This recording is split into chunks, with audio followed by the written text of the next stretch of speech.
Hello, hello, hello, hello, hello. Good morning, good afternoon, good evening, and or good night, or from whatever part of the world you're watching from. It's nice to be live again after a while. But if you miss me, please always go to my shorts. I always drop something on the shorts. So it's nice to come live. I know a lot of people have been texting me, asking me to come live on this topic on Regina Daniels in particular. And but trust me, I've been watching a lot of things from behind, following up, and thank everybody who has been sending me clips to keep me updated. God bless you, because there are things that I just did not even shocking. Because one thing about me, Instagram is not somewhere where I really go to, so that there's a lot of information that came from Instagram. Even TikTok, I go there once in a while, but I don't follow things there. So because I've never followed her, so but thank everybody, thank you.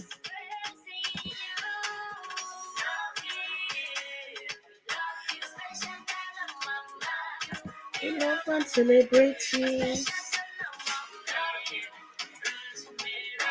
So welcome everybody. If you're gonna watch this on Aftermath, I appreciate you. I thank you. Those who are watching live from behind, I appreciate you. So we'll do the show. I've not been here for 2 weeks. I've not done a show. So again, I just want to thank you people. I really miss coming live on air, but you know how it is. I've just been doing those characters I do on shorts. They take so much time, and because it's something that I have invested time to really study and learn, you will not believe. To make sometimes a 3-minute short video it takes about 10 hours, 12 hours to put all those characters, dress them up, prepare their clothing, design them, make sure they come out perfect. Me, I like perfection. Usually when it comes to dressing up little children, I've always loved it. I enjoy it. So I take time precise to make every fabric and design to suit the character and what they are talking about, to fit their words. Don't forget, I write all those words and fit it to them so that they can speak. So I have to fit the right words to match the right character, the way they so that when they bring it to you, it's realistic. You know what I'm saying?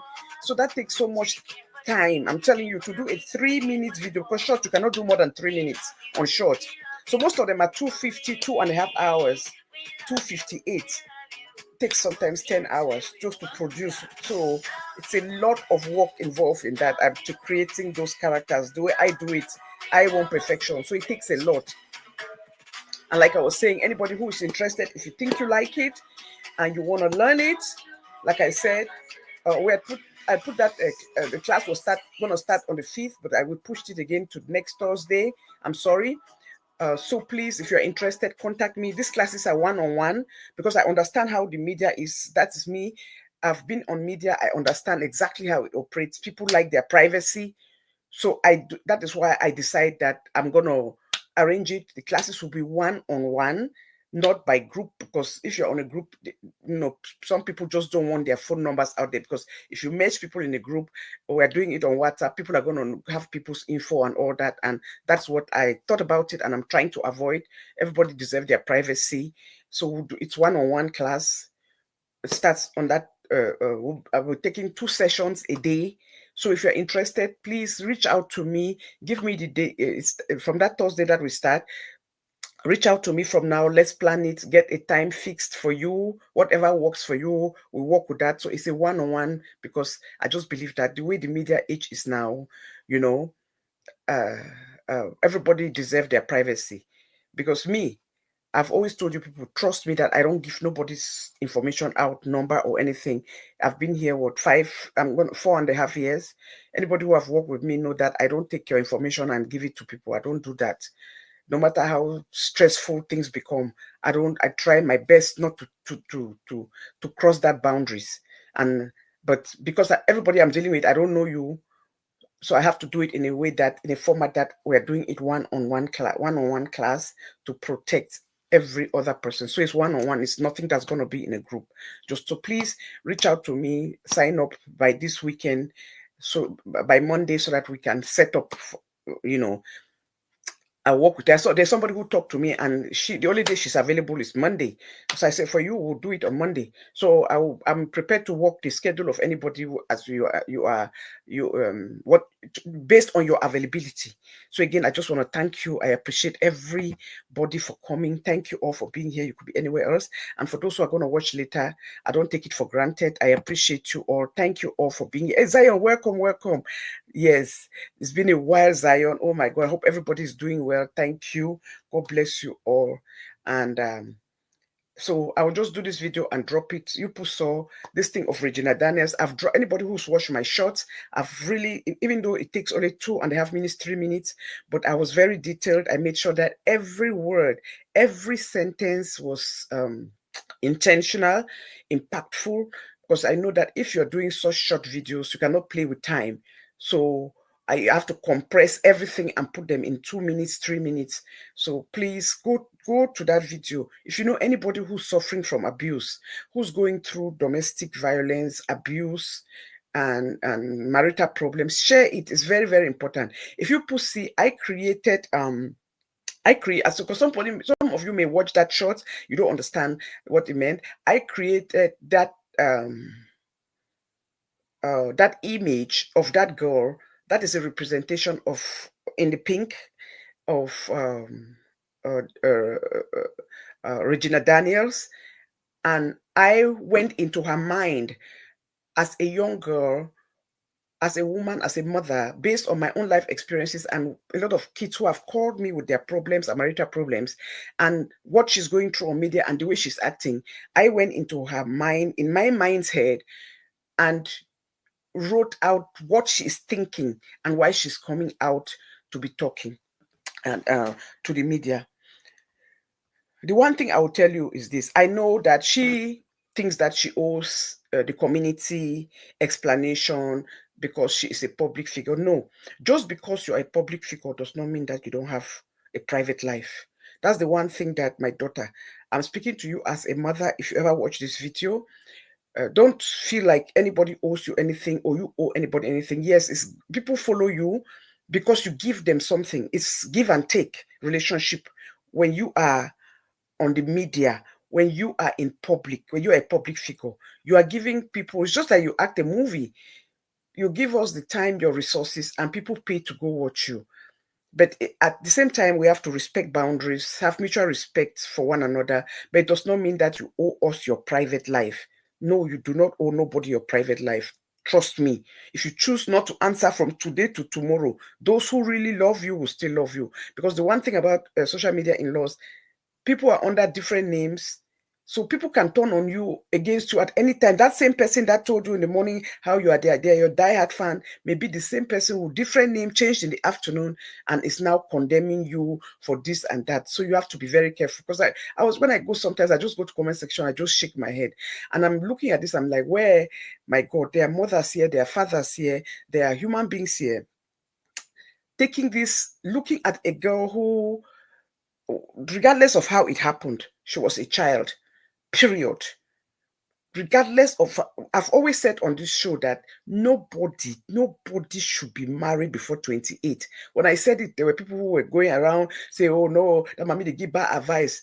Now you see why, right? These are the reasons why. It's just the facts. You have to walk it on that. And anybody who refuses, go through it and is telling you a different thing, they're lying, because you have not built your career, you have not built your personality, you don't even know who you are. And then worst of, you are marrying somebody that's much older than you. So what they want to do is create you into their own image, become your God, when God already created you. And all you have to do is, God made us to grow from take baby steps.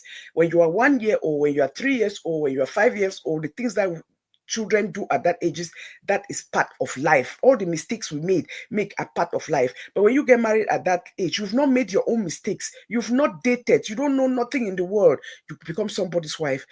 What is happening? They want to create you in the image of who they want a wife to be to them. You did not go in as a package, as a self-confident woman who know what you want, who you are. But at that age, coming off puberty, we always think that we know too much, and we don't know. Let me give you, I always talk, I give an example. Let me give you an example. If anybody realize and know, I know there was a time when somebody left a few months ago and was going after me and say, that mommy give her advice. And they tell when I say, when it was something, it had nothing to do with what is going on just because you want to pick on me.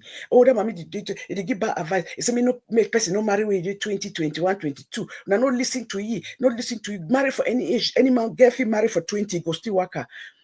Yes, you may be lucky it work. Show me how many percentage of people who married in their 20s that really have a good marriage. Because they didn't speak does not mean that they are not all suffering from depression. Most of them are suffering from depression because you have not fully matured as a human being. You did not go in knowing what you want. You should never go into any marriage at 50%, 70%. Go in as a whole person. Let him come in as a whole person. Together you make 200%. Know who you people are. Know who you marry. Accept them for who they are. Not that you are going in there because you want to change anybody. Because that is the biggest problem all of us have, is to go in there thinking that we can change anybody. And if you are sitting around any man, male, listen to me, a male, a man picking, a male child, a husband, a boyfriend who is supporting what this man is doing to Regina, run. If you never marry, run. If it's your husband, you are in big trouble. I'm just sorry. I'm telling you the truth. Because any papa, any man, that could be your daughter. It could happen to your daughter. Look at her through the prism of a daughter, of a child. If that was your child, would you let any man do your family like this in public? I always say, when you go to bed with a little baby and you wake up with boo-boo on you, it's on you. It's your fault. Because you knew better not to go to bed with a baby without tying them diapers. So he was the adult. You married a child that you were 40 years older than her. She's into media. She's a public figure. You strategized. You knew what you wanted. You used this child. Now, I'm coming to find out, following reading about you, you ran for the election for senator twice. You lost the elections. So marrying her was a strategy. It was very strategic. It was not by mistake. You knew that she's an actress. She was loved. And you know that she has followers. Anything that an actress the followers will come and vote for, and you start to get your vote. So I was listening to one lady on Facebook this morning, early morning when I woke up after the prayers about 6 a.m. I just stumbled onto it, and she said, "Oh, nobody should say that. Not that I'm taking side, but the husband had a lot of money before he met Regina." You people don't get it. There's a big difference between having money and having power. Why do you think that a lot of people, you see medical doctors, you see surgeons, medical doctors making $500,000 a year are running to go to politics? They leave the hospital, they leave the work in their late 50s, 60s to go to politics. Now they want to combine power and money. That is why. Has nothing to do. He had all that money, but the money did not serve him, because people like this, those narcissists, they want to be popular, they want to be known, they want power. You can still have a lot of money, but you don't have power. What would you say money and power? That's for local term. When we are talking about the real aspect of it, how to apply it to daily life, human life, and in the global in the global state, it is about power and money. You can have all the money. What Regina gave him was what he did not have. He did not have power. He did not have recognition, world recognition. And that is power. And now his ego is so overblown. And what did he do? Use that same power to try to crush her family. Let me tell you one thing. Nobody that loves you, if you love your wife, you will not take her brother to lock him up. He did not steal your money. He did not break into your bank account. He did not break no law. And even people who do that because of the love of that bond for the children that your wife gives you, sometimes you minimize it and you settle it from behind. You don't send people to go lock them up. That's all the reasons to show you that this man used this girl. There was no love lost in it. It was about his ego. It was about his power. And it was about what he was going to profit from it. But the one thing I'm going to advise Regina is this, my daughter. I see you, I see my daughter. When I saw you cry yesterday and say you are go back, my skin shake. Then somebody, one of my other daughters, sent me those things. I didn't even know she had already sent me on TikTok. I never had to go to my TikTok inbox. So she sent it now, forwarded them to me early morning. Mommy, please take a look. I wept. Water ran down my eyes watching you as a child cry. And anybody who sees this girl cry and you go and you are laughing at her and mocking her, shame on you. As a woman, shame on you. Shame on you. She was a child.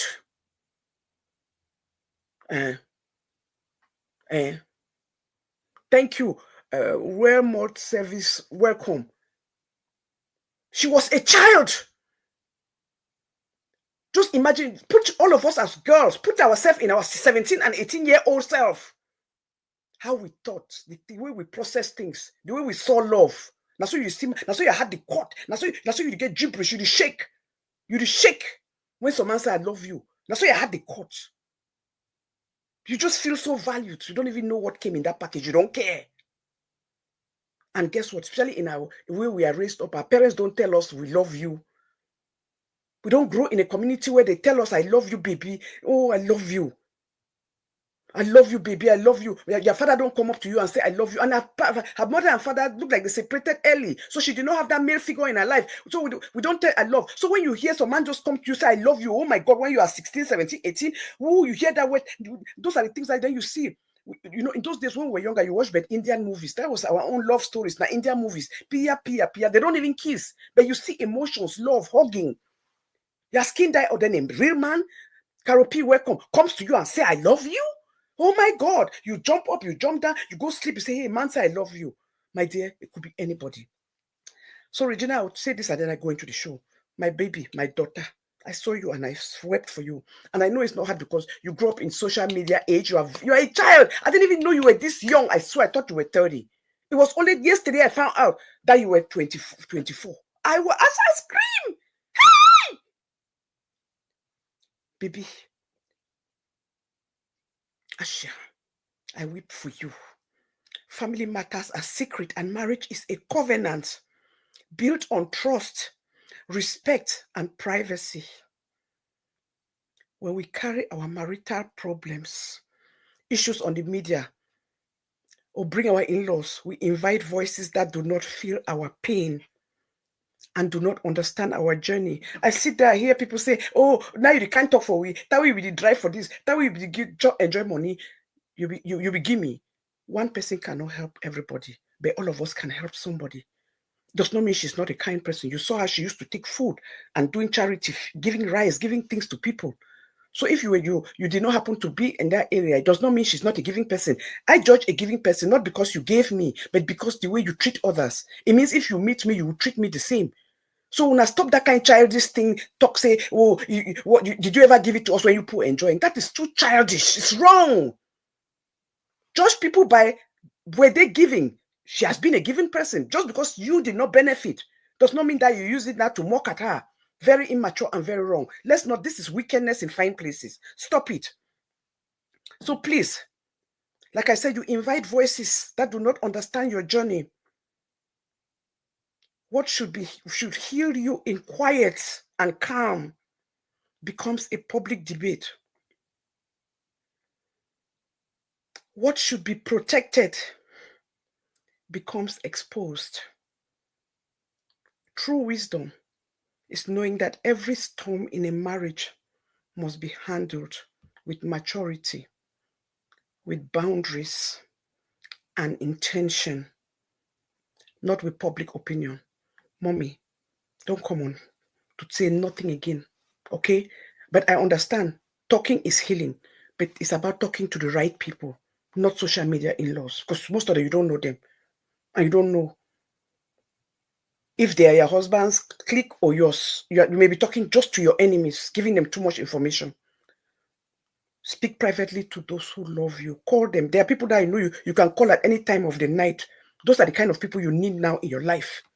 People that you can wake up if you want to talk because you need to talk. You are a human being before you go crazy. You are too young. This burden is too much for a 24-year-old.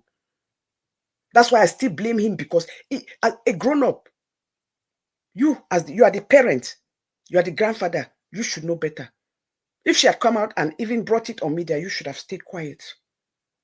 But what did you do? Aggravate it by sending people to go capture her brother. That's kidnapping in broad daylight. I'm sorry. And I'll keep saying it. Please share this video. This is kidnapping in broad daylight.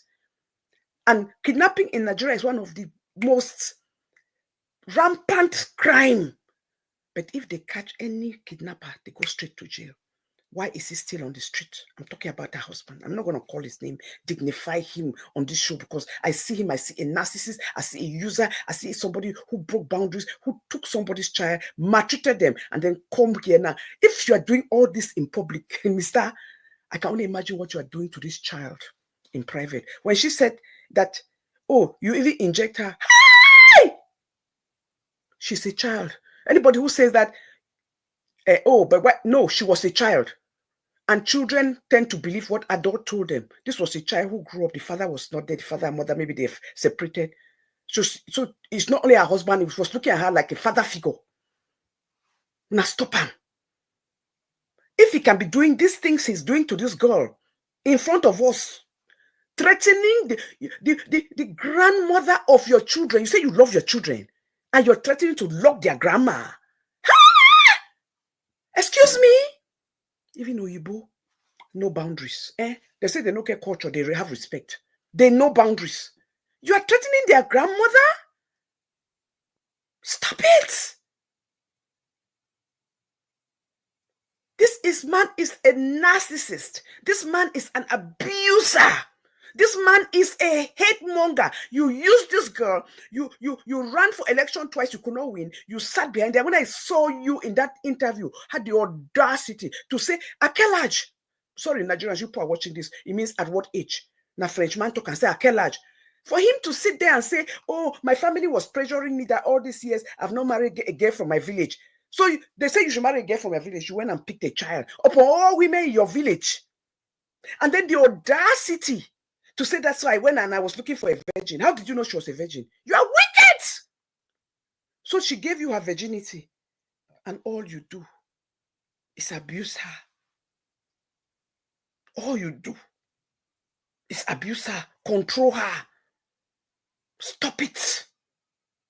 You are not a man. I remember when Yule Dochi went and had this problem with that other one, Judy and the wife. You came and say polygamy is not for boys, it's for men. My dear, you've shown that you are the worst. You are a boy. You are not a man. You are not a man. You are what, 65, 66? My dear, or 67? You are not a man. You are a boy. Men don't do what you do. Men don't do what you are doing to this girl. To the mother of your child, of your children. 2 boys this girl gave to you. Through her virginity. After you have lived life, do all kinds of things, take women, put them for life, use them as it's like you are collecting women as if they are ornaments for Christmas. And you sit there and you sit there and you have the audacity to be sending threat that you're going to go lock up the mother. Nigeria, wake up. Nigerians, when they talk about Africa, the person that comes on the map, the face of Africa, they put Nigeria top. You people are so advanced in knowledge, in business, in tech, in building stuff. But guess what? Of all that, then when it comes to Christianity, church, now they run them. Nigerians are the one running the churches of the world. That is the fact. The biggest platform in the world are run by Nigerians when it comes to spirituality. What does it say on the 10 Commandments? Order, honor our parents, our mother, and our father. But to you people, it's one-sided. Honor father. You people don't give women no respect. You have not put women on the platform where they should be respected, where they should be treated like the queen that they are. Because there's not a man, there's not a marriage, there's not a man who is progressing. Go look at that man, what he's doing, how he's progressing. It's because there's a woman behind him that gives him calm, that gives him a praying wife that gives the order, set the tone, help him, nurture him, celebrate him, encourage him. And yet, when it comes to the way you people process your laws, women at the bottom of the barrel. Because it's a disgrace that a man wearing the face of Nigeria because he's in the government is on the street terrorizing something that was a personal family matter. Kidnapping. He kidnapped his estranged wife's brother. Not because he stole from him, not because he committed a crime for him, because he's supporting his sister, which is his right. Who else do you want him to support? That's his sister. Until now, nobody knows his whereabouts. Shame on you people. Shame on the police. You people all are being paid to do the work of the government. You are working for one individual. Not because there was a crime committed.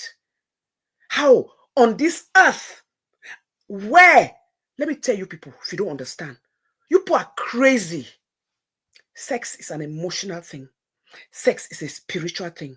So you think that you're going to hold her brother captive, and then she is going to go inside her. Oh, my libido. I'm horny for my husband. I'm horny for my husband. I'm horny for my husband. Come back into that marriage and open her daughter to you out of love instead of out of fear. Is that how you want people to see you? You want your wives, the woman who love you, to not respect you because there's no respect. It's fear. To go to bed with you out of fear instead of out of love and respect for you. Hello? Because you want to portray an image to the world that does not exist, living a lie in front of the whole world, and expect people to buy into that rubbish and that garbage. You have shown that you are a narcissist, you are an abuser. And what freaks me out is how quickly we have forgotten Osinachi. Everybody blamed her. Oh, you should have come out. No matter what, no matter what, no matter what. She ended up in a body bag. Regina, listen to me and listen to me well, my daughter. Don't go back. If you go back, you'll come out in a body bag. Let anything happen. But the people of Nigeria, changing the laws, changing the system, depends on you people, not the lawmakers. Because all of these men in ties, old men, over 50, 60 years old, what they are doing, they are looking out for themselves. So they will not touch it with a 1-foot pole because all of them, that's what they are doing behind closed doors. It's just that this man came and was stupid enough to do it and expose all of them in public. So they will not make kick. That is why we need women to be in the boardroom. Men are sitting in boardrooms, in presidencies, in meetings, deciding issues that concerns us. Hello? Who do you think they're going to do it to favor themselves? Themselves. We have to be bold enough, run for offices, get engaged, place ourselves in these rooms so that we can speak on behalf of women, since the men have refused to stand up for us when it comes to making laws. They do it to favor them.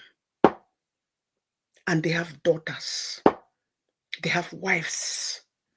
But the selfishness and the greed is all about them. A man who sits and says that to marry less than one wife is like having a chair with one leg.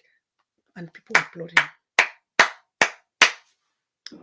Did you people hear what he said? Did you go deeper into what that said? That meant, it meant that Women are nothing. Women are commodities. It's like collecting, ornaments, collecting. He's doing a collection. Women are less than human. If a woman comes on a world stage or any part of an interview and say that woman will be trashed. They will be called prostitute, the word I cannot say on this channel. They will be insulted. They will be dragged. They will be cursed. But a man comes and say it, and I don't see anybody going around be so upset at the way he referred to women. If a woman says that, oh, no, women, get more than one boyfriend, get more than one husband, have side men on the side there, because having one man is like standing on one leg. The world will go crazy.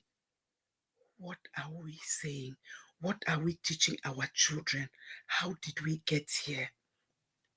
This right here is an abomination. It's a disgrace. It's a shame. My dear, I hope everybody learns from me. That's why I keep saying teenage marriage is not a joke. If you are welcome. Teenage marriage may look like love, my little daughters. That's why I beg everybody who follows me from the day I came on this channel 4 and almost 5 years ago. I said teenage marriage is a no. Try to go above 20, 28, 27, 28. That is the reason why. At least you already have your degree. Maybe you already have your master's, or you're in a master program. You already have your identity. You know who you are. Some of you already have a job. You've earned money. You have your own account.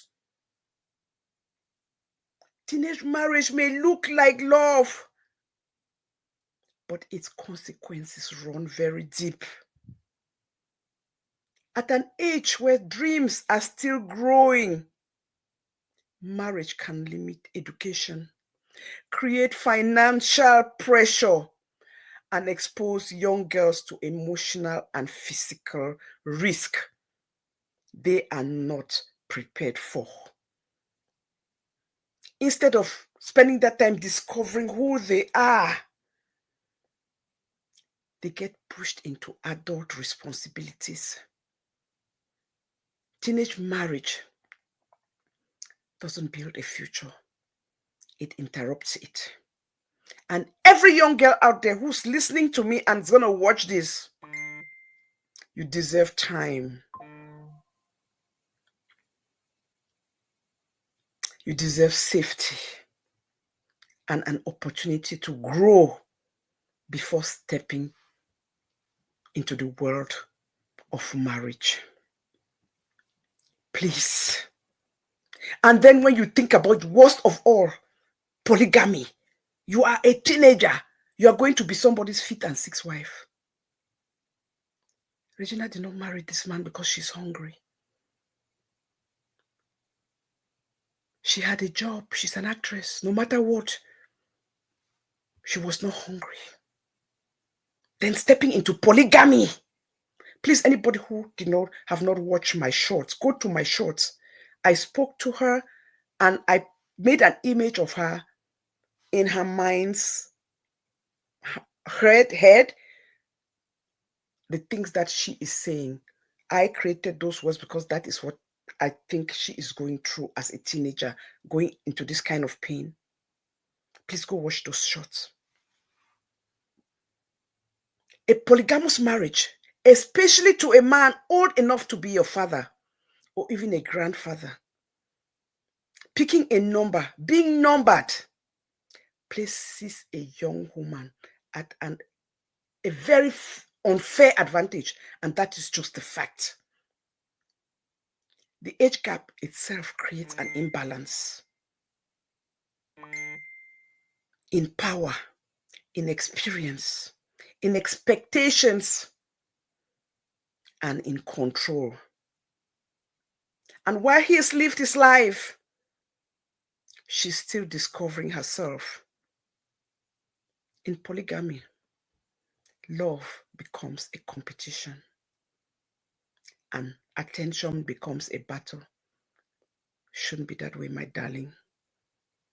A young wife will lose her voice, her dreams, and her identity while trying to fit into a world already shaped by her co-wives, her older co-wives. And instead of growth, it becomes a battle where a young wife who loses her voice, her dreams, her identity, while trying to fit into a world already shaped by the older wives and a husband far ahead in age. Instead of growth, she faces pressure. Instead of partnership, she carries responsibility. And at the end, what looks like security becomes a silent prison, emotionally, socially, and spiritually. It's not worth it. Please don't do it. Don't be numbered. I know that our community, they say, oh, polygamy, polygamy. I will stand here and tell you, polygamy is nothing more than legalized prostitution. That is just the facts. And you can quote me on that. Most of these men, go back and even look at it back home. Most of these men in the villages, everywhere, even in the cities who are married. This wife has 3, this wife has 5, this wife has 7, this wife has 6. So count all 24 children. How much is he making to take care of 24 children? Go look at it. It's all the women working, toiling, going to Njangis, borrowing money to take care, pay their children's tuition. It's not the Baba. He's there being treated as a king. Now you're weak to eat, cook for him this. They serve his food, his pan. You go to the farm, you make the food. How much did she add on it? He gave you 10,000. He gave you $20, but you ended up cooking for $50. The money is yours. Your children have to eat. There's no benefit. There's no economic benefit in polygamy. Fact. Instead, you people become the ATM of that man. While he's relaxed, doing his things, going out in the morning, coming in at night, does not help anybody anywhere. Or the only thing he does not even sweep, he does not clean the house. All he does is take a shower. He gift of himself of a shower. That's the only thing that he does. There's no benefit. My daughters, I beg una. Take care of yourself. Age is not the enemy. Because some people will say, oh, but I married somebody. We're talking a 40-year gap here. Some people say, oh, but I married somebody who's 20 years older than me. Some people will walk. Yes, think about it. You may get married to somebody who's 20, 25 now. He's working because now he married you. He was 45 and you are 20. He's still viable. He's still hardworking. He's still in the job market. He bones they never broke. Give him another 25 years. When you are getting into 35 or 20, when you are getting to 40, he is what? He is 70. Cannot do anything. Now you become his nurse. That is where the imbalance of equation. Now it looks horrible. Now it becomes not a marriage, but a burden. But you took your vow that I marry him for better, for worse, till death do us part. But when that time comes, no, that is just the truth. So age truly is not the enemy, but the imbalance is, and that is the fact. When a woman binds her life to a man who is 40 years or more her senior, the gap is rarely just in years or age. It is in power. It is in dreams yet to be lived. She is still becoming. She's still discovering. She is still growing. While he has already shaped his world, know what he wants, shaped his habits. His rules are fixed, and often his non-negotiable lifestyle will never merit with yours. And soon, before you know it, the honeymoon will be over and you start having problems. And polygamy multiplies this imbalance, and that is the fact. A young woman Think about her in her 18, 19, 20, jiggery, thinking, you don't have a home. They may give you that room, give you an apartment there. It's not your home. There were 6 or 7 women before you. And you entered there with hope, thinking that love can bridge the distance, thinking that your celebrity can bridge the distance, thinking that your beauty can bridge the distance, thinking that your you being so vibrant can bridge the distance. But you soon discover you are walking into a companionship. You are walking into a system already built around someone else's priority. So you will never be a priority. You are a number and you have to wait your turn. You become one voice among many, one need among many, one emotion among many, while he remains the center of the structure. And you wonder why they say you have 5 wives, 6 wives. Why is he not talking about all the other wives, always going around with her? Because of her celebrity status, because he's using her. It's not because he loves her. It's what comes with it. The power that comes with that. Who knew him? We didn't know him. They say he had money, but we didn't know him. So whether you like it or not, that little girl, because of her celebrity status, put him on the world map. And that is the fact. Gave him power. He had money, but he did not have power. And that is what he wanted the most. But then the person that gave you the power, you are trying to destroy her. God, it's not going to sit well with you and God, mister. You're going to pay. Look, you can play this thing with man, but guess what? God will meet you. Karma is a bitch. You pay for this. Because what she calls sacrifice, he calls tradition. What she calls effort, he calls order.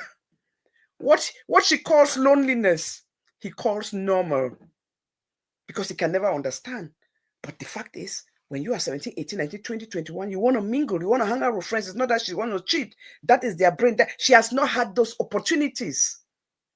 So to him, you being lonely is normal for him. He has already lived his life. He went through all that. Nobody disturbed him, but now he has interrupted your own life.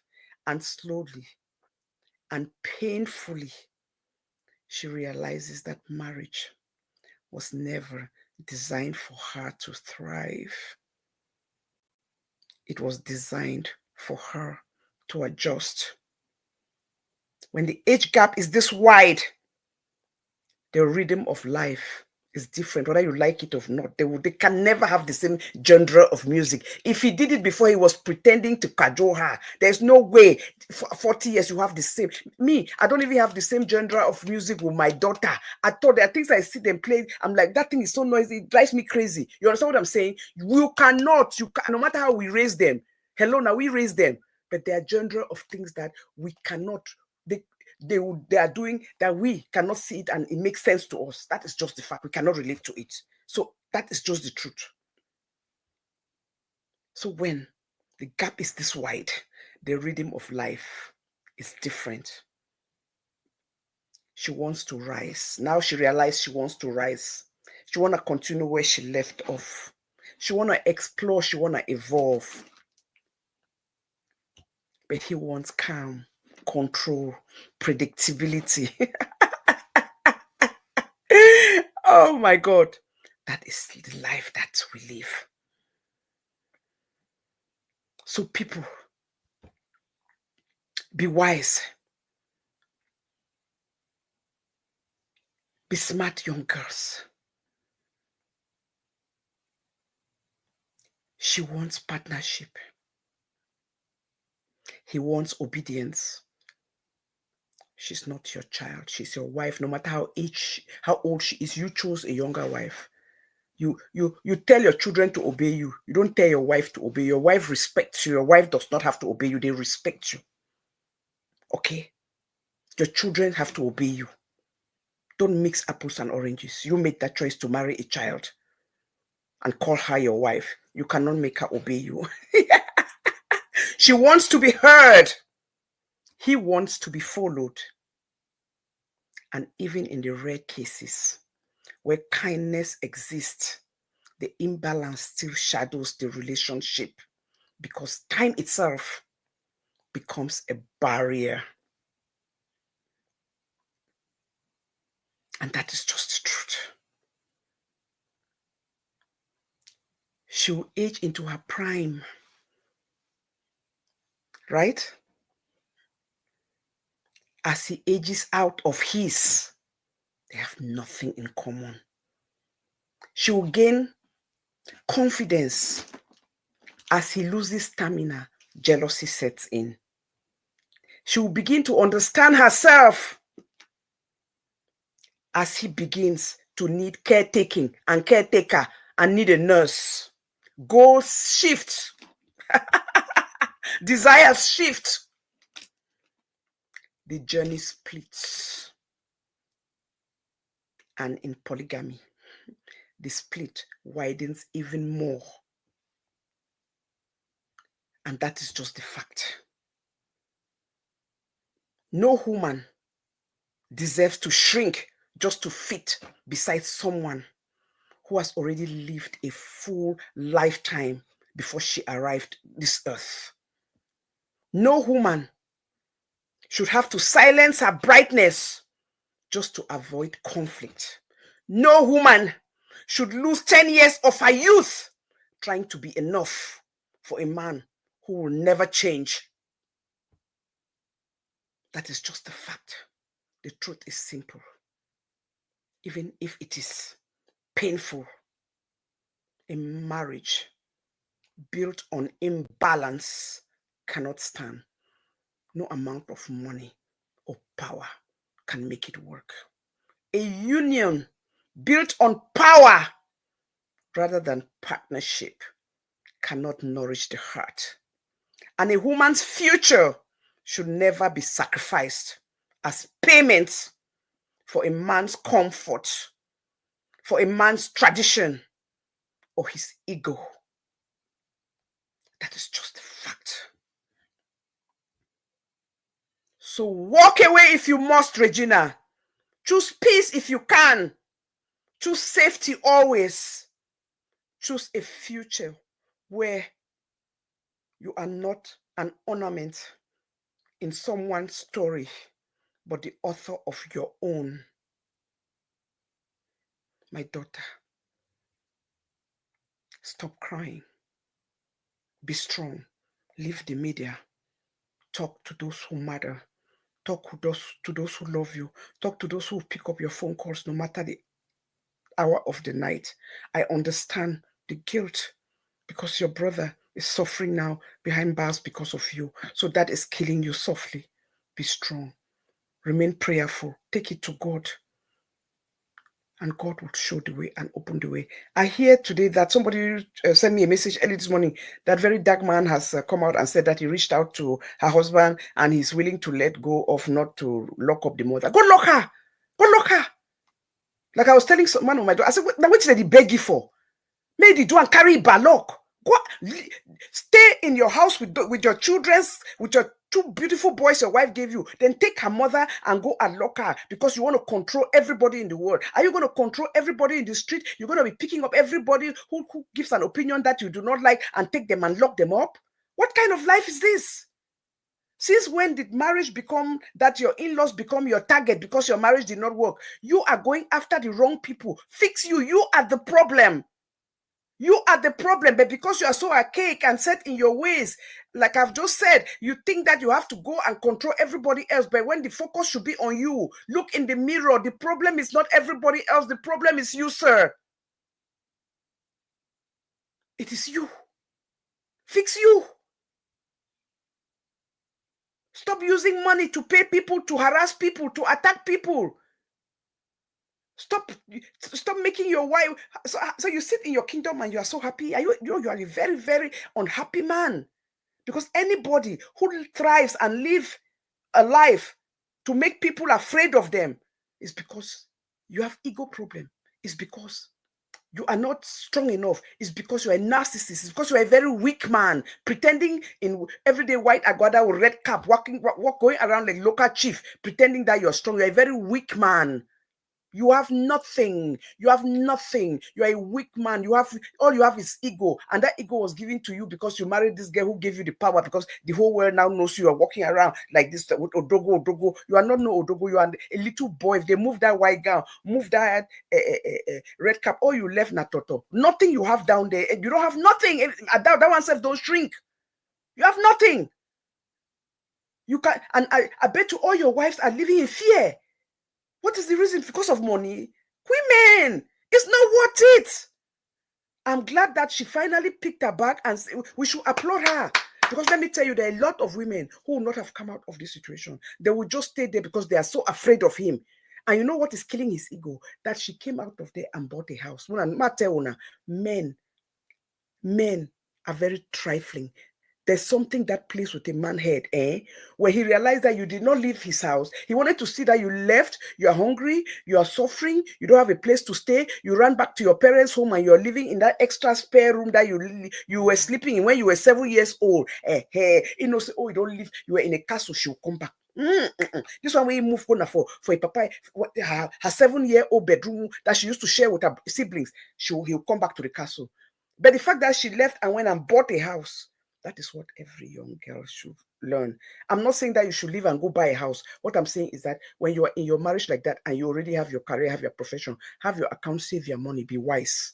Save your money. Because when things like this happen, if she did not have the finances and the money, so that is what is, he will not come and tell nobody. What is killing this man is the fact that she left and she has money to buy a house, to pay on a house. Hey, that is what is killing. That's why you want to lock everybody in her family up so that to bring her back so she can leave that house. Then he will convince her to go back and sell that house. That is what is killing him. Convince her, go back and sell that house. Then now, if you go back, Regina, listen to me and listen to me very well. He will. You think you were under control? The control go worse because now he knows the type of thing. You surprised him. You shocked him.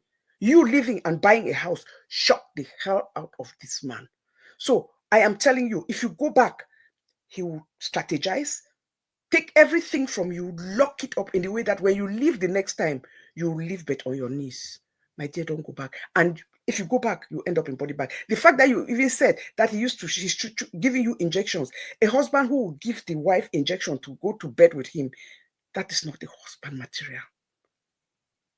He's not even thinking about what those things will do to your body, how it will affect you later in life.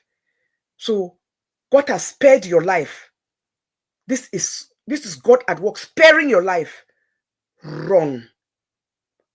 For all those criticizing her, say take Pekin. Oh, this when I talk not to our government, because like I'm telling you people, Nigerian government is the few of all the things that you people have. Your laws are horrible when it comes to children and their mothers. To you people, when children belong to two people, but to Nigeria, if the marriage is not working, it belongs to the father. It's wrong. You people stop it. Stop it.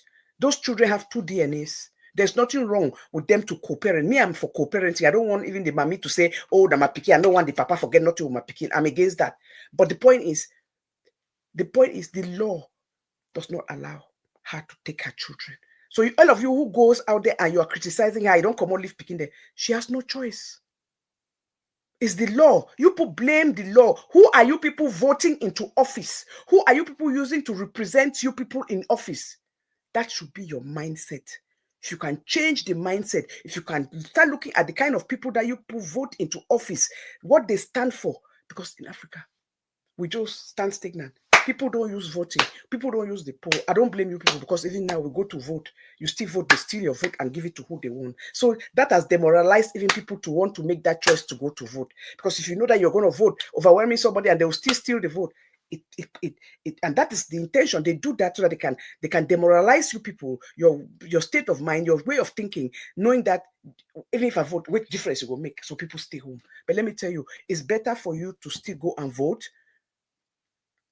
And as the more we keep talking about fraud, my dear, Rome was not built in a day. You know how long it took Black Americans to fight for civil rights, to get to the rights that we as foreigners are enjoying in this country? Years and years and years. Nothing was built in a day.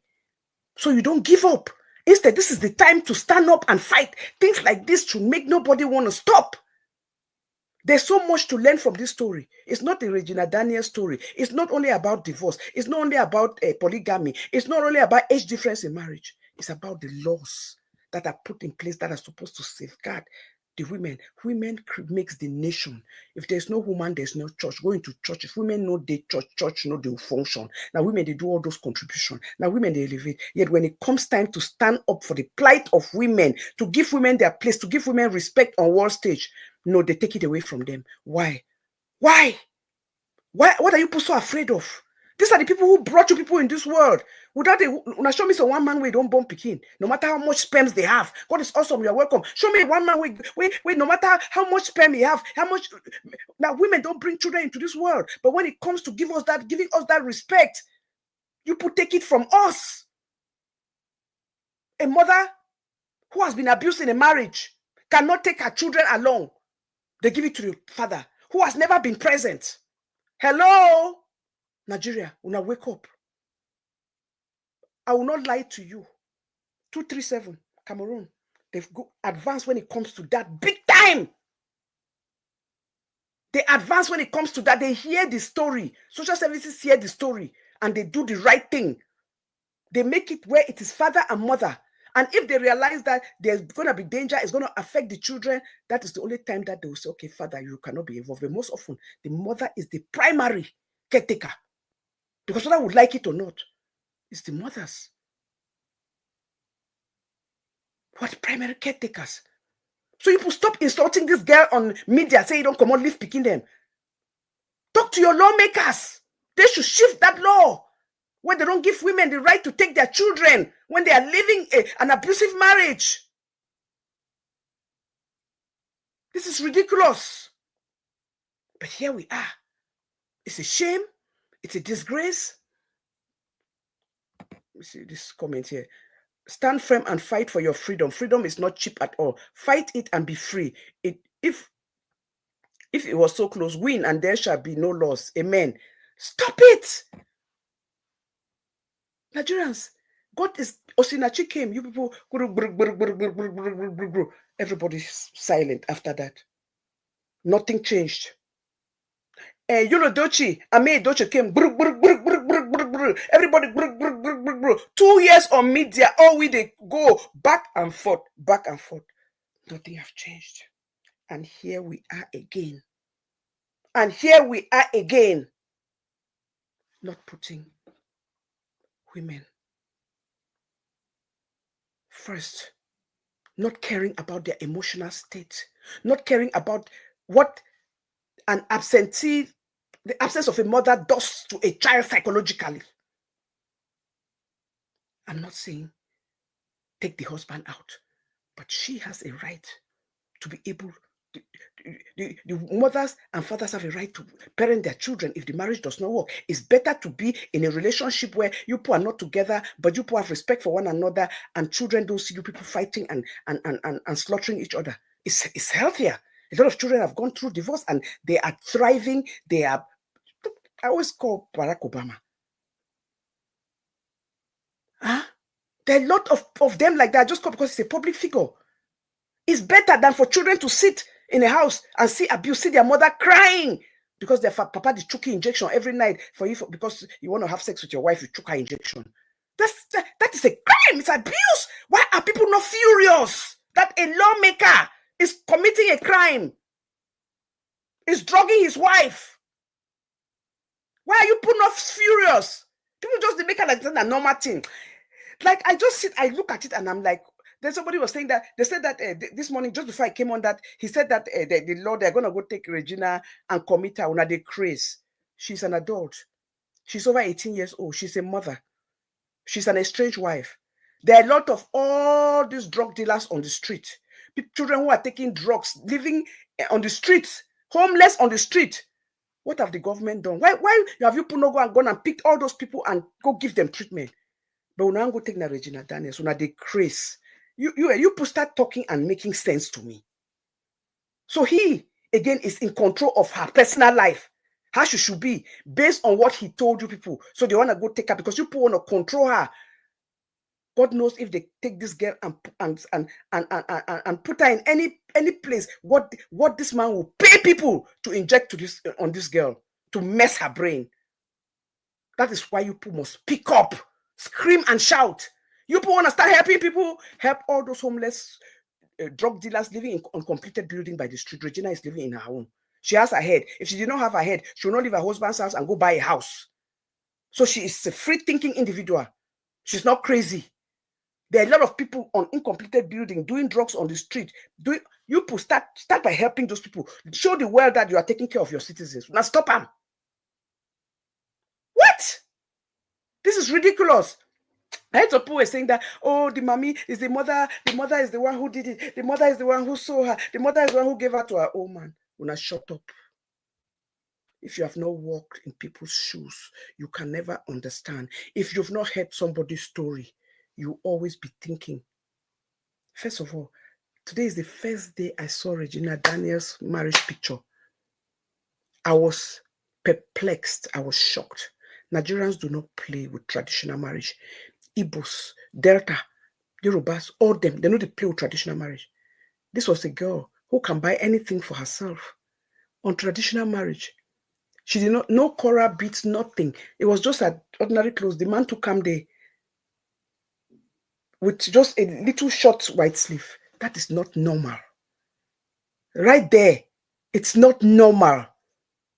Did somebody, I don't know whether people are seeing things that I'm looking at it spiritually. Because he said in his interview, they were chastising him that he has not married. So you don't marry 5 wives, you never marry nobody from your village. So, but you can't pick now only small picking for Mariam. So they must have given him rules. On that day for marriage, you cannot do a celebration. You cannot celebrate. You cannot dress up. You cannot dress her. Just go there and take your wife. That's what I see through prayers and spirituality. Through wisdom. That is what I see. It does not make sense. And then I hear somebody, I saw this blogger saying, oh, the day of her marriage, she says that her parents did not want her to get married. Her parents did not want her to do this. But on her wedding day, the parents, all of them were there looking happy. I'm sorry, I don't know you. Maybe you don't have grown-up children. Maybe you don't have adult children. You have not experienced adult children. How do our hormones work? But let me give you an example. Me, I've always said things that I always take stories, I relate it to me and my life to make it relatable. Because I see her and I see me. I was a young bride. Okay. I was not that 17, but I was 22. That is still very young. God, trust me. I remember I was here in the States. They went to do introduction.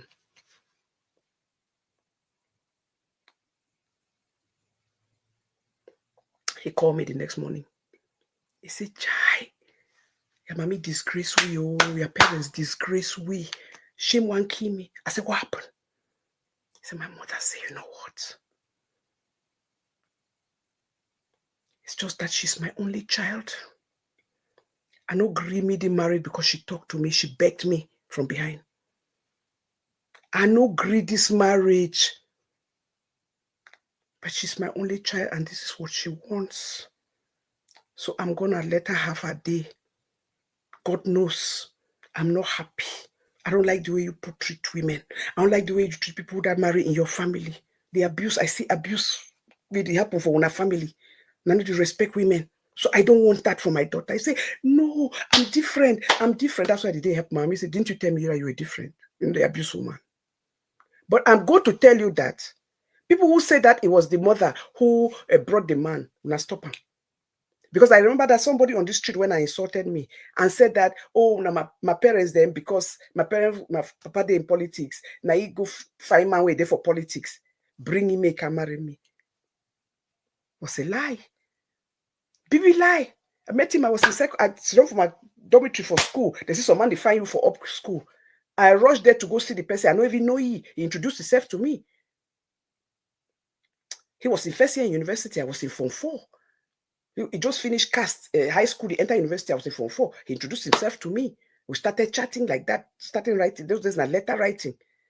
But somebody went and used that just to make up story because that is what they do. So until you hear somebody's story, when I stop her. When she came out and said that her mother refused this marriage, when I stop her, maybe not true because I went through it and they talk, I know here. My papa talk, I know here. All man talk, I know here. And when they always talk like that, you know here, you know they always end well. That is just the truth. That is just the truth. So, but because all the time when money be involved, we'll say, oh, now because it's see money. At the end, the picking don't say nothing the way we want. Most often, we parents, what do? We no one lose with picking. We say, okay, if that's what you want, I warn you, you have to support your child. Now a wedding day, now a marriage day. So you wanted them to go to that marriage that they tie their face. No, that's not normal human behavior. It was her day. They have to support her. Maybe you say, oh, you know, be look happy that day. Maybe she was not happy because she was not dressed up. But maybe now the man make the rule say, no, I don't want to dress up. Maybe now the rule that way they be say to do this kind of marriage with this girl, you got to bring a virgin. Make sure there was no dress up. I'm sorry. That is me. And I say this from a place of wisdom. That is just the fact. So people are begging now let this girl be.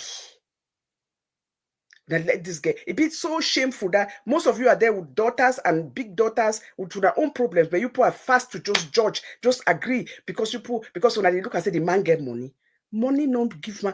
You see, most people with money don't have character. It takes grace to find somebody who has money, who's rich, who's humble. That is just the truth. They say when you want to know the true character of somebody, now when they don't get money, now when they don't be rich. It's not when they are broke. Because if they are broke, they can kneel on the floor, they can do all things. But when they have money, that's when you know their true character. So what he's showing you is who he is. And that is the fact. You put stop it. Leave this child alone. All we can do is pray for her. And all we can do is that karma will catch this man. You will not take her brother and go and lock him. What are you benefiting from him now that he's locked up? Because you are not going to get her. She's not going to come back. So you want to kill him? Kill him. And let his blood be on you. And you say you love your two boys, you love your children, and their uncle, you are punishing the uncle like this, treating him like a criminal. He's not able to see his parents, his siblings since for a week now, because you want to show macho that until the sister come back home. You are holding the brother hostage to bring a woman who has fallen out of love with you. It means that truly you do not marry for love, because if you marry for love and you have ever been in love and you know what love is, you know that you cannot pressure somebody to love you and you cannot force somebody to love you. And what you are doing actually, you are actually distancing her from you, because you are making her to really see, like, what did I get myself into? See a side of you that she never knew. And what could have ended up as a friendship kind of breakup can end up in serious enmities. That is not what it is, because people have children. So anybody who think that you want to go copy this kind of rubbish, you go take hold your in-laws hostage because you're a woman. So a woman does not have a right to say no. Because what I'm seeing from what she was saying, basically, RAPED, that's the kind of marriage she's in. At your age? Does he have daughters? Because if you have daughters, they are grown women. Don't you think you're embarrassing your daughters? Don't you think that if you have daughters who are married, the example you are showing their husband is not good for your daughters? Because they're going to be the ones to suffer. Because now the husbands can use this as leverage, to use it as an excuse to maltreat them because you are doing it to somebody else's daughter. Do we ever think about the repercussions of the kinds of things that we really do to other people? And you are doing it in a public forum and you're bragging because you think you have money, you have power, you send police to go and capture somebody because until your sister come back to the marriage. But if she comes back and don't come with love, come because out of fear, how does that make you feel? Because it's never going to be out of love. It's not going to be out of respect. And ask any man who has a good marriage, who the wife respect. I was talking to somebody the other day, and she was quoting me, this our sister who live in in Maryland. He said, mommy, he said, if you see the way that woman, they respect him, man. But this is somebody who is so well versed, so well educated. You understand? So well educated, makes good money. He said, mommy, you go there. He said, if you see the way they talk for your husband, the way they respect you, the way they even, he said, if when he come to visit, the way when he want call it, they talk to you with full so much respect. You know why? When you see a woman who does that, you know why? Because that man has shown her love, commitment, shown her, made her feel like the queen of that castle. I tell you that when you show a woman love, they will go to every length to make you that king of that castle. Violence begets violence. But when you show people love, except that person is a very wicked person, normally, when you show love and concern, it only brings out the best in people. And that is the fact. You are going to be the beneficiary of that. So that is just the truth. Please, enough is enough. Stop it. Please, this could be your sister, this could be your daughter, this could be your cousin, this could be a friend, it's just a season of the world. You don't have to be blood related to see something that is wrong and call it out. So all this rubbish on that they go to talk, that if they drive private jet, that if they do this, will be give my own. That is so jealousy inclined, so self-centered, so not humane, so not Christ-like. The most important thing in a human being, like I say, is to know that they are giving. Even if they did not give to you, but you learn that their works, through their works, the things that they are doing, how they are helping people genuinely, not because they want something, giving back. That is what matters. Let's have compassion and empathy when people are going through such public pain. These are things that can destroy people's mental health. There's no way she needs to be in therapy right now. People around her should set her up for that. It's very important for her to be talking to a therapist. It's a very good thing. It's very important for her. Especially, there are 2 children involved. This is just her and her story. Just imagine the private pain she's going through, missing her children, that she has not even ventured, but is killing her softly inside. The guilt. But let me tell you, it's better to choose life than to go back and get Quara. Because I bet you, JP Lover 325, I bet you, Osinachi, if she had known this would happen, she would rather be alive and live than leave her children motherless and fatherless. Because right now, those children are orphans, period. They don't have father, they don't have mother. They lost everything because of a decision that could have been taken that was not taken at the right time and at the right moment. Because you're afraid of what people will say. Or which people, I commend this little girl because she knew people were going to pick on her, but she did what was right for her. Because when you wear your shoes, now you inside that house, now you feel the pain. She did not care what people were going to say. As painful as it is, she chose to do what will bring her the freedom that she deserved and she needed. Because there are even older women who will not make that decision that this little girl did. They will be there, hey, wait till people go talk, wait till my friend go talk. So we have to commend her. She saved herself. She put herself first. And that's how she was able to come out alive. That's why I say, my daughter, don't go back. Let her break loose. Do not go back. He's a narcissist. He's a bully 101. He's trying to bully you on public forum. He's trying to think that he can use media outlets to make you come back to a marriage where you are in pain.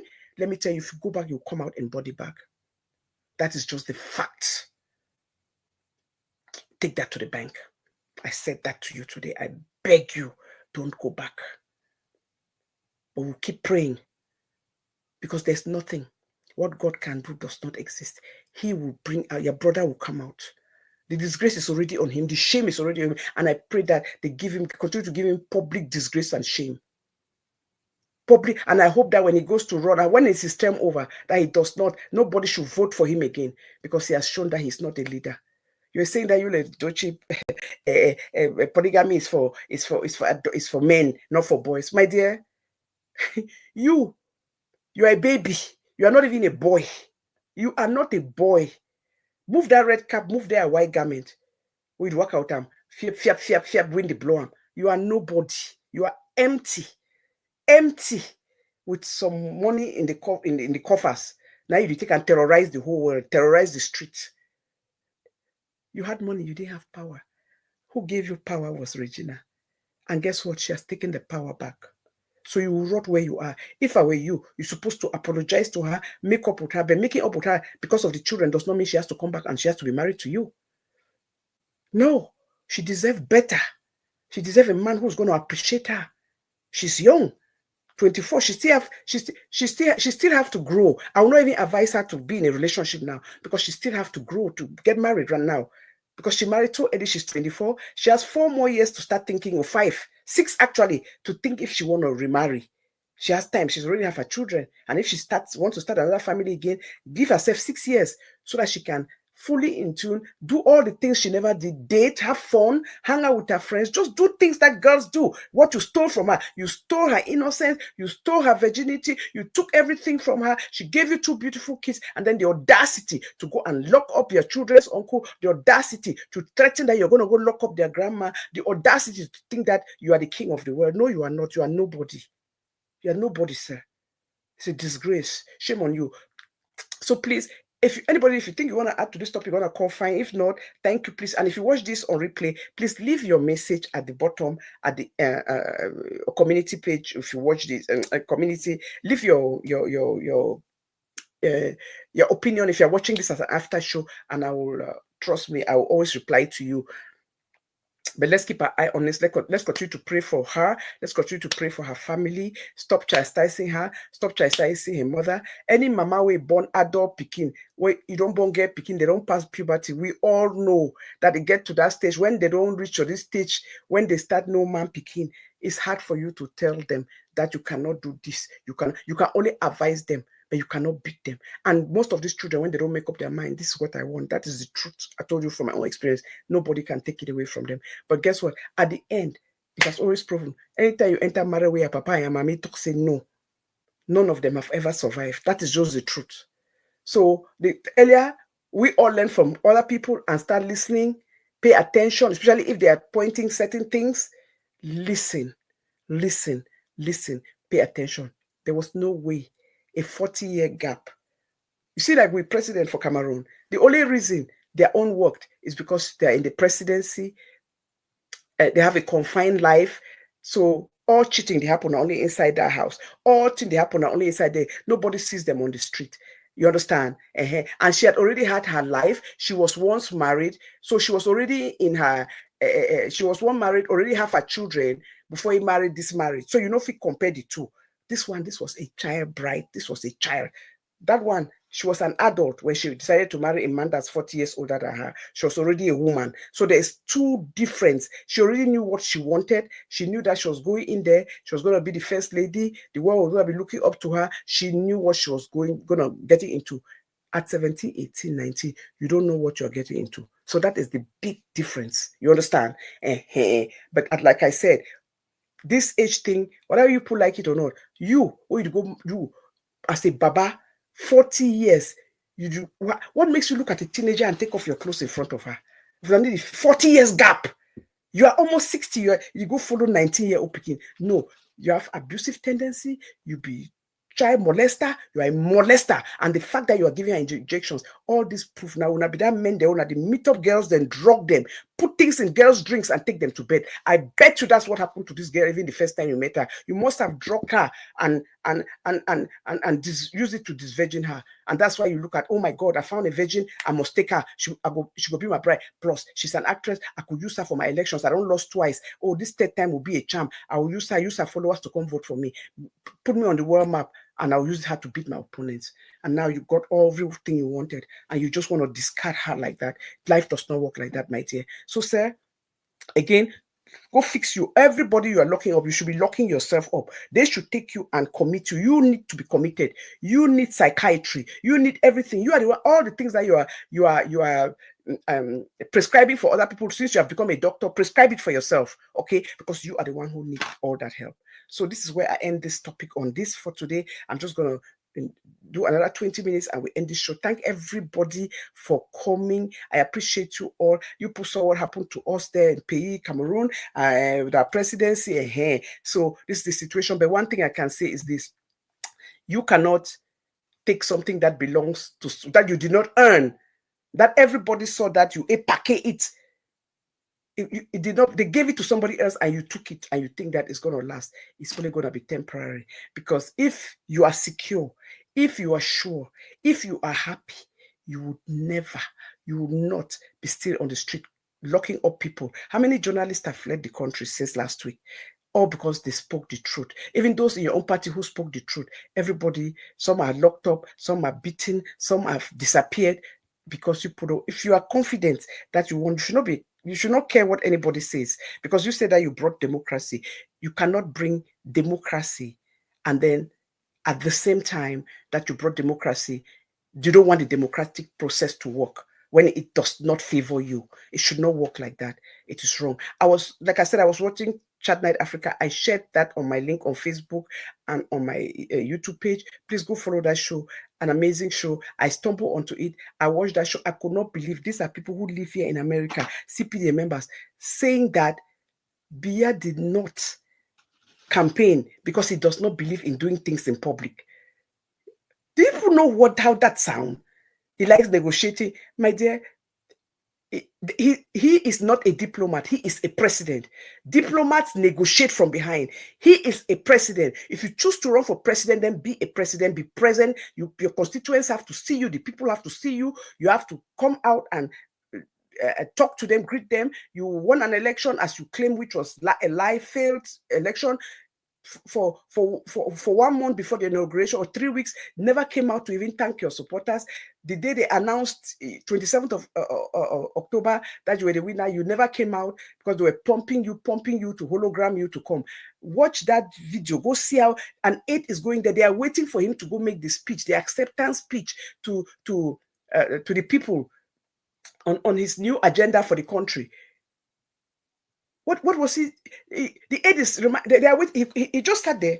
Then the aide is there, said, they're waiting for you. Say, oh, me? So you mean that I have to leave this chair and go to that podium? So I have to go and speak? To tell you that he's not all in there. Everybody using him, wrapping him up as a gift for themselves so that they can do what they want to do. But guess what? I like the way Chiroma is doing. I was reading pages all this morning. I see people are saying that, oh, you people don't understand. Like he said, and I respect Issa Chiroma for that, he's trying to minimize bloodshed.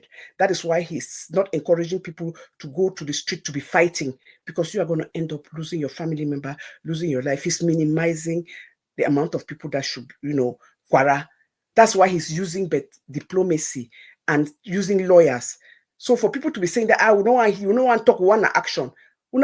Why don't you people go on the street and fight on your own cognizance? Go out there and fight since you want an action. It's not everything you must fight now, war, or take collapse.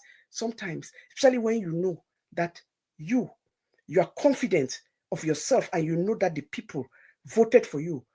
They wanted you to be your voice. Yes, that's when you use the law to combat it. There are countries like that who have done it. I think Zambia, 2 or 3 countries did it in this last 5 years, when the elections were stolen and they got it back. So there are models out there. This is not unprecedented. We have seen it in other African countries. He's doing the right thing. He's trying to minimize the pain of the people. He's trying to minimize loss of life. And he's doing a lot of things with attorneys following the law because they stole it from him. And it's, it don't matter. Even if it takes another year or 2, you know what? What is yours is yours. And what is given to you by the people, the prayer of the people, the majority of the people have prayed for you and said, this is what we want for you to have, is going to be yours. And that is what matters. And that is just the truth. So anybody hiding and be pretending, all that one lie, fake lies, come and lie that the president works from the behind. How can you be campaigning for office? You have opponents. They are there selling themselves. When you are a president during a campaign, you are there to sell yourself. You are a product at this point. You are a product. You are not. You are a product. You are selling. You are selling your record, and you are selling what you the next 7 years, what you intend to do for the people of the country. So how are they supposed to vote for you if they don't even know what you intend to come and do? How are they supposed to vote for you if you did not vote? You have not come and told them, because not everybody follow the news. Everything that's happening in the news. Like how do I say it? Because people are so busy, people don't have the data to go online to know what things are happening. So campaign time is the time for you, because that is the time, critical time, where traffic is all over. Everybody's paying attention. That is the time you come and sell yourself and the things that you have done for the nation, for the country. You don't go and hide and say, I do everything but from behind. I do everything but from behind. No, you're not a diplomat. You're a president. You are running for election. You have competitors on the street selling themselves and bashing your record. So you're supposed to come and, because you are entitled. So you come now with this lie, make up stories, say, oh, no, we are not doing this. He does not work like that. He always does things. People who do things only from the back are shady people. Very shady people. Because if you are self-confident in yourself and you have a sterling record and you're confident about your record, you will not be hiding to do things from the back. You do it in front of daylight. And again, everybody who knows about campaign is not something you hide and do. You don't do it from your bedroom. Yes, you can use the phone to lobby people to come and follow you and sell your ideas, sell your policies. You do it from back and front. You don't just go and hide. Nobody sees you. Then you just show up to read a speech that you won an election. Hello, now stop them. People are not stupid. So what you the CPA members? Some of you really, you just think that you come and just say garbage, thinking that other people are stupid or what? Please, if you don't have anything to say, don't come and say rubbish like that. It's very, very annoying and painful. Oh, the president, and that's his style. And then the audacity that, oh, but he went and campaigned in Garoa. Hello. How can you be a president of a country and you leave all other places? Where he was needed the most was Bamenda and Southwest, because people have lost faith.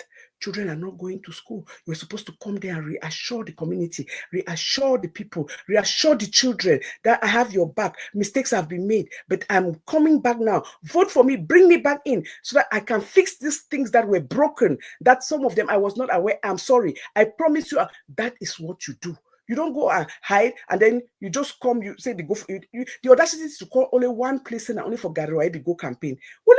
So, and nobody saw that footage. Nobody saw him. You people, but again, this is where we are.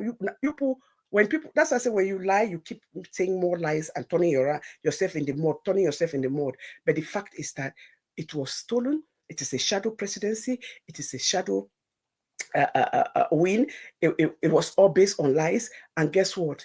You guys are not going to hold on to it for long. So please, if you are missing, please go to my shorts. I did a lot of skits. I've not come live for a while, but I did a lot of skits on this. Go to my shorts, please. Look for my shorts. Go to Asking for a Friend news channel. Go to my shorts and you will see all those skits that I did. And the reason I did that, because I thought that most people don't have time. If you cannot watch a live show because maybe it's longer, you have 3 minutes, 2.5 minutes. So I compressed most of those things and put them in 2.5 minutes. So that if you can pick them up. I use satire, I use humor to put out the message and give out the message. So again, I thank you all. I appreciate you all. Let's continue to pray for our country. We cannot give up. This is not the when you stop. This is actually when everybody rise and do your part. You don't go back, because like I said, this is the first time. I remember when in 1982, when he was sworn in, I think I was in Form 1, and not Form 1, sorry. I think I was going to first year of high school. So I really remember it vividly. So that's a very, very long time. So please, like I say, don't take anything for granted. Let's stand up. This is the time. And like I say, for my lifetime, because I have a right to say it because I saw it, no election have the people of PE been this involved like this one. before they just say, oh, election day, people are just going about that. They don't even talk about it. This is the first time people talked about it, made effort, voiced it out, went and casted their vote against the incumbent, because there was so much unhappy people. What you people are trying to tell us is an insult to especially people from Southwest and Northwest who suffered the most, whose children have not been in school. Children have not been in school for 10 years. It's only children from privileged home, most of them, who have had consistent education, because most of those people, some they're in private schools, and then most people move their children to go to school in Douala and Yaoundé. Bamenda and Boya. Bamenda children really suffered. It's not a joke, because of all this anger problem, closing of schools, goes down every Monday, instability. It's just been really, really horrible. So how can these very people who have been so marginalized, who have been so affected, go to the poll to vote for the same regime, for the same system that has brought all this anger to keep our children, our future, the promise of tomorrow, our promise of tomorrow, our children? A 10-year-old is reading at the level of grade 2 instead of a grade 5 student. They read at the level of a grade 2 because they have not been in school. It's a disgrace. It's a shame. So these very people will go and vote for that same system that impoverished them, that put them in this situation. Massa, like, look, don't call people dull. Please, don't pee on my leg and tell me it's raining, because we see it. Hello, it's pee. It's not rain. So people, I really appreciate everybody who has come onto this show today. I thank everybody for coming. Again, by His grace, I felt so good coming on today because I've not been live for a while. It was nice to come back today. By His grace, I'll see you people. I promise I'll come back on Monday and do another show. But again, I thank you all. I appreciate Paula, Zumba, and Gossip TV. You're welcome. Wow, you're still up. Wow, long time. So please, if I may not have done live show, but if you go to my shorts, I'm addressing all the issues that are happening to the best of my ability. Go there and you'll see them. So, but I'll be live on Monday again. I just want to take this opportunity to appreciate and thank everybody for coming. Hold your children closer, sit down and have conversations with our daughters. Let's tell them that money is not everything. Sometimes those people come and flash those things in front of you. Be very wary and careful about people who flash money, flash things. And the audacity that Nekonko said that, oh, he met her and married her in 3 weeks because he had an agenda. Can you imagine? You met a teenager, a 17, 18-year-old, and marry her in 3 weeks. A man, and you are an attorney, a lawyer by profession, an educated man, because you had an agenda. If you did not rush to marry her, she'll get to find out who you are. All those were all the disguise in which he came into it. Flash her, make her like you are very comfortable, you have money. It's not like she was hungry. No, that's why when people keep saying that thing, it bothers me. There's more to this thing than meets the eye. There's so much spirituality in this thing that really made this family through their daughter. And there's something else that I saw people said when she said that she worked all her life to educate her children, her siblings. See, sometimes, because some of us have lived abroad, we pretend, we forget our culture, whether we like it or not. Forget about Regina. Think about our siblings. Most often, people have children. The first child is the one that ends up even educating the fourth follow back or the fifth follow back. But they are still children. Sometimes they're still children. They're working and they are helping to pay that person's tuition. Yes, our parents, I've even said it on this show, it's not our responsibility. It's our responsibility to take care of our children. It's our responsibility, and that is the truth. But the way it worked, the African structure, most people were having children. You see some of them having, how many? You are like, oh, I don't tire. Oh, the first child now will help take the other children. But unfortunately, she was not the first child. I don't know what part she played in between as siblings, whether she's second, third, but I know she's not first or second, right?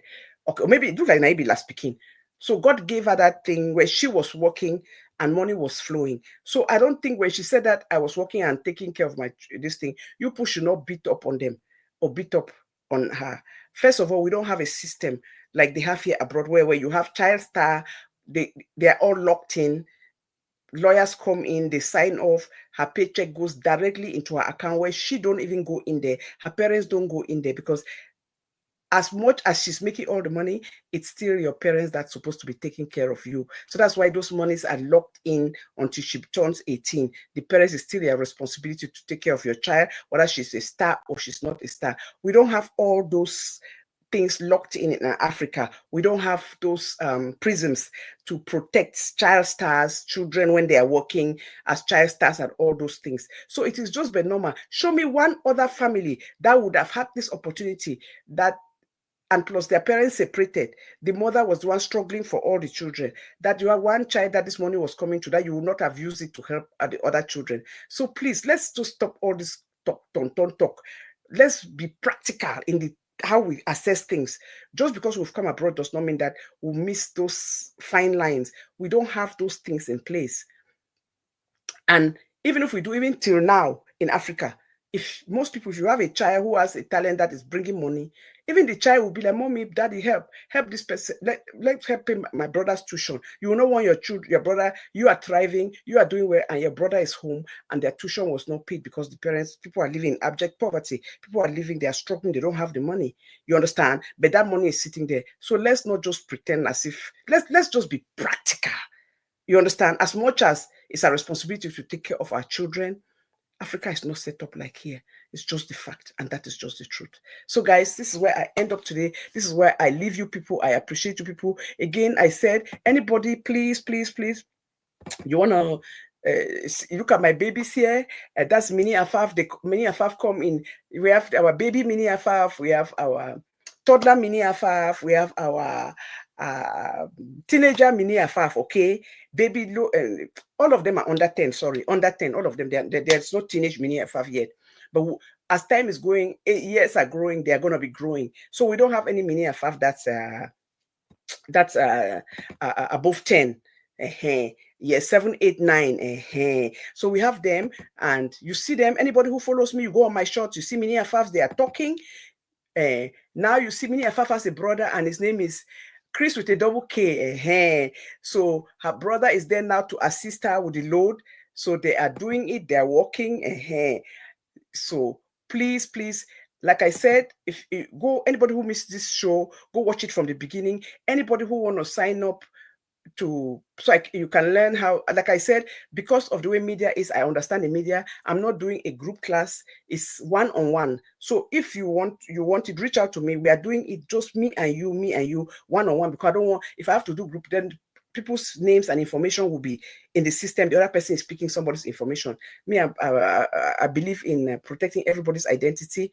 That's your business. The world people don't have to know who is taking a class or who's not taking a class. So for that reason, that's why I decide to start Thursday. And as much as I like to do it Thursdays and Fridays, somebody reached out to me that can only do it on Monday, and that was her concern. I said that is fine. So work around your schedule. So it's one-on-one. It's not a group, so that your identity is protected. Because the way the media is, you never know. Anybody may sign, but everybody have their motive, and I want everybody to be protected. Your business is your business, and nobody's business but yours. So if you choose to share it out there, it's your business. But I think that you should be protected. Yes. So again, I just want to thank you. And so these are them.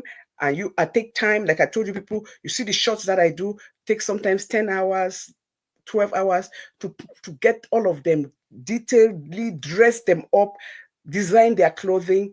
Then I do a lot of writing. But anybody who follows me knows I love writing. So I do a lot of writing, and then I use the personalities of the various kids, and I feed them with the messages based on their looks, on their looks and personality and their dressing, to know what they are going to say to suit the message that we are putting out. So it's a lot of work that goes into it. That's why you see me all these 2 weeks, almost 3 weeks, I've not come live. If you know the work what I do, it's like working a 12-hour day. It's a lot of work that's put into this. but I know at the end, God is going to reward. Yes, the messages are amazing and people are really responding. So again, I thank you. So you can see her in her the toddler in her regalia, and mini a 5 toddler, the Bamiliki own, you see her now, you see her now, the Bamiliki own, you see her the Northwest own, and then now we see her in her Kaba. So everybody is being represented. Okay, nobody is out of this. So again, I just want to thank you all. I really appreciate you. Thank you for following. And please, the number here is +1 708 268 2687. +1 708 268 2687. You can call me, like I said, and I have a lot of jewelries on sale now. So if you want, you buy one jewelry, you get one, you buy one jewelry, you get 70% off, and then you get one for free. So please, and this sale ends on Wednesday. If you need it, please inbox me +1 708 268 2687, and I'll put out the things that I have, a lot of them, the designs that I have, and please. I know people were slow before because back to school caught everybody and it's not easy. So please, we're back now and there's sale going on. Get one set 70%, one free, and then we'll move from there. The sale end on Wednesday. So 5 days. So thank you all. I appreciate you. Again, the number is +1 708 268 2687. +1 708 268 2687. Thank you all so much. Have a great evening. We'll meet again on Monday, same time, same place. God bless you all. I appreciate you all. Bye, everybody. Thank you. Be strong, be firm. Sit down, have words with your daughters, talk with your daughters. This is the time to sit down with our children. There's so much to learn from this, so much from Regina Daniel's story. But one thing about stories, like I said, Osinachi, we came out back. They went back and everybody forgot.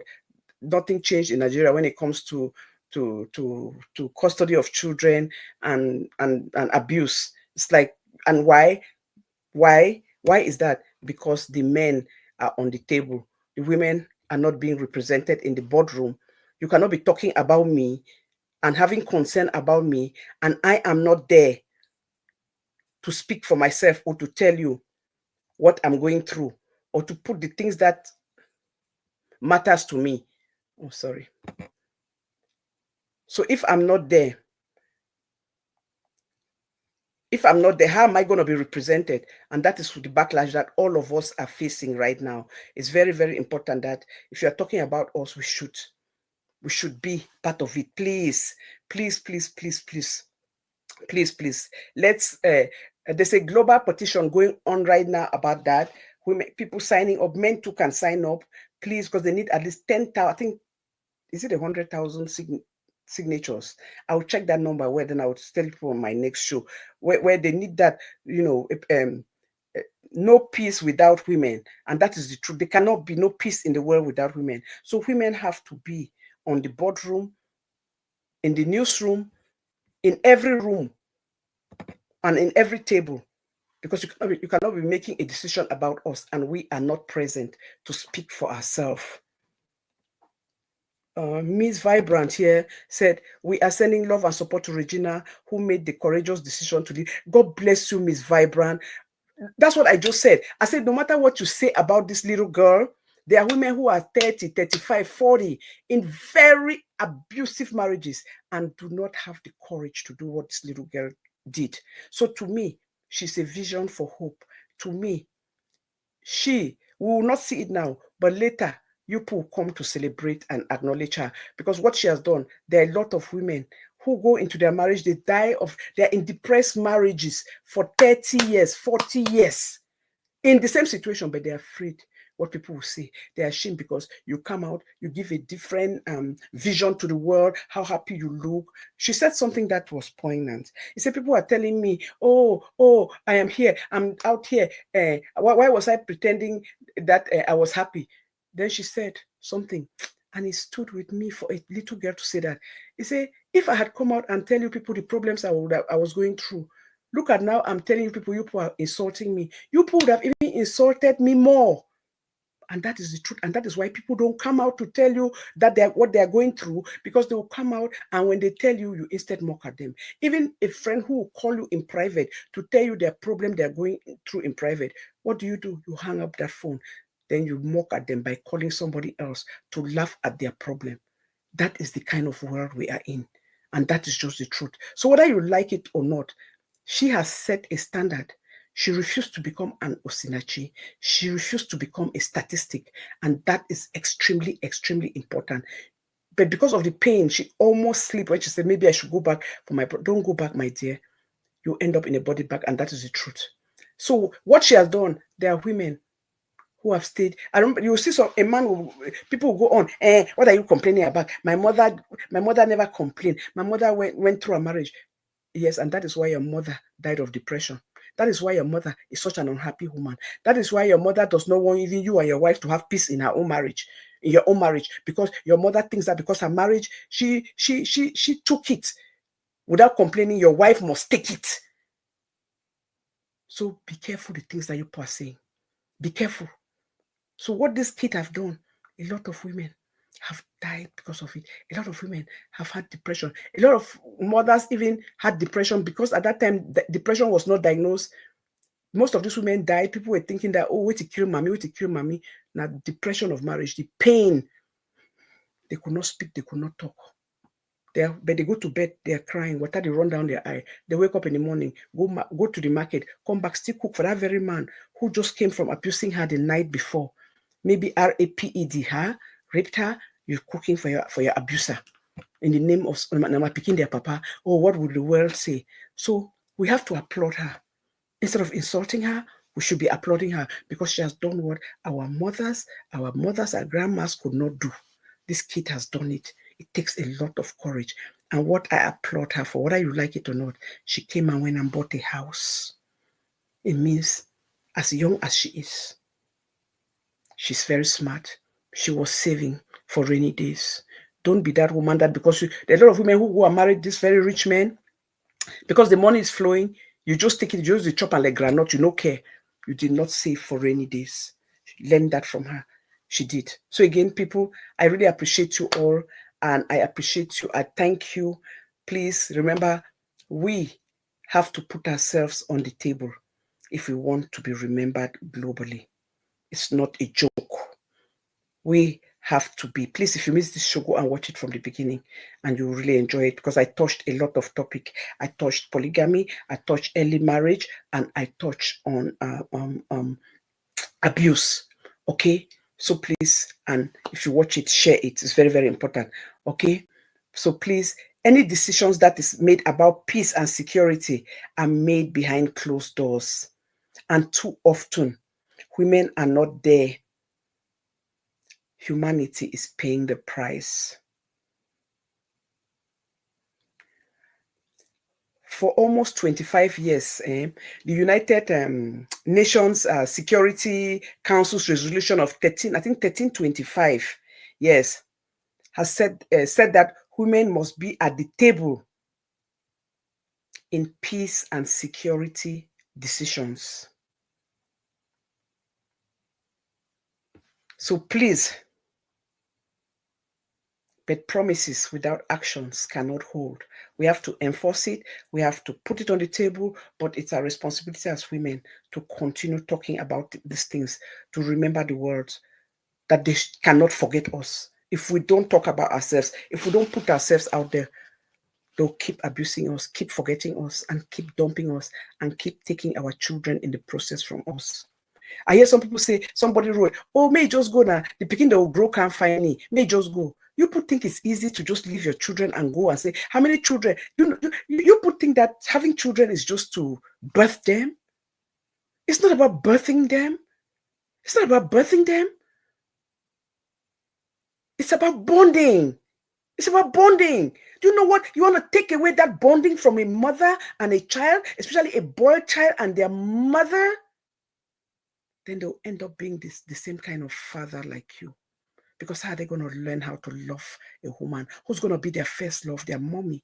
And she would be able to teach them how to respect and love women based on the experience she had with your father, without telling you people or condemning your father, but make sure feeding you people, telling you people to respect women. You people are saying that just go to picking the big can't find it. It's always for us to say go to come big, but we always forget the part of bonding. The worst thing is for a mother not to have that closeness with your child, not to have that thing where your child can have something and feel comfortable to call you, but see you like a stranger. It's very, very painful. And nobody should take that from any mother. Let it be that it is your own carelessness, that you are not a good mom, but for somebody to take it from you because of control should not be accepted. And that is just the truth. Please. So please, let's continue to demand real seats for women at every table. At every table, be it at home, be it at the boardroom, be it at meetings, because these are the things that put our voices and pave the way, because we have a right to voice our opinion. We are not just numbers, we are people. So let our voices be at the face of every table where fate of nations are decided, where votes are casted, where opinions are taken. Please, let's do that and protect one another. When we do that, we protect our children and their generation. It has to start with us. If we don't fight for ourselves, nobody's going to fight for us, because the men are there.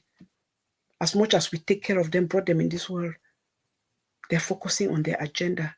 Because not in 2025 will a man have a personal, private problem with his wife and in public kidnap her siblings, threaten to kidnap her mother, the children of the grandmother of his children, to prove a point, because he has power. And I don't see any man in power in Nigeria coming to condemn that behavior. I'm talking about men in position of power, in office. How come they are silent? The few people who have talked are people who are in the entertainment world. Where are the people in government to come and condemn that behavior? It's a shame. It's a shame. It's a shame. Please, we must speak up so that we can be remembered. Otherwise, they'll keep pushing us at the back.